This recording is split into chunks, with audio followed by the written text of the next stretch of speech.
నేను చెప్పాను మేడం, మీరే అసలు చెప్తారు. పోలీసు నేను కేసు పెడతాను.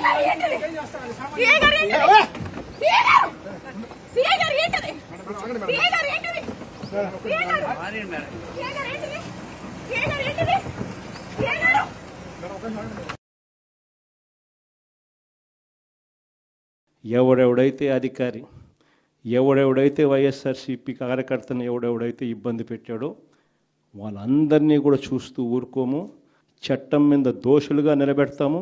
ఒకవేళ వాళ్ళు రిటైర్ అయిపోయి వెళ్ళిపోయినా, లేకపోతే వాళ్ళు దేశం విడిచిపెట్టిపోయినా కూడా ఎవరిని వదిలిపెట్టం.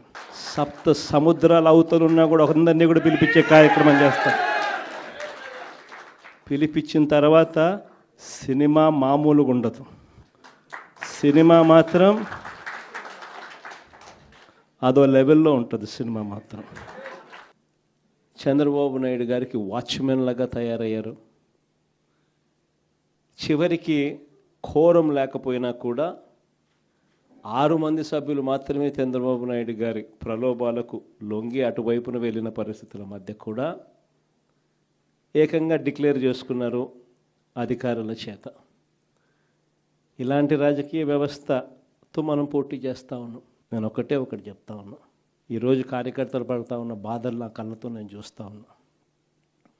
కేవలం వైఎస్ఆర్ కాంగ్రెస్ పార్టీని ప్రేమించినందుకు, కేవలం జగన్ను సొంత కుటుంబ సభ్యుడిగా ఆప్యాయంగా ఆదరించినందుకు ఈరోజు వైఎస్ఆర్సీపీ కార్యకర్తలకు ఏదైతే ఇబ్బందులు పడుతూ ఉన్నారో ఆ బాధలు, ఆ కష్టాలు స్వయంగా నేను చూశా కాబట్టి ఈరోజు చెప్తా ఉన్నా. ఇక నెక్స్ట్ వచ్చే జగన్ 2.0లో మాత్రం పరిస్థితి ఉండదు అని చెప్తాను. మొట్టమొదటి పీఠం కార్యకర్తకే వేస్తా.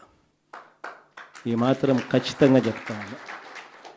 ఈరోజు ఎవరెవరైతే పోలీసులు, ఎవరెవరైతే అధికారులు, ఎవరెవరైతే మిమ్మల్ని ఇబ్బందులు పెట్టారో అందరి పేర్లు నోట్ చేసుకోండి.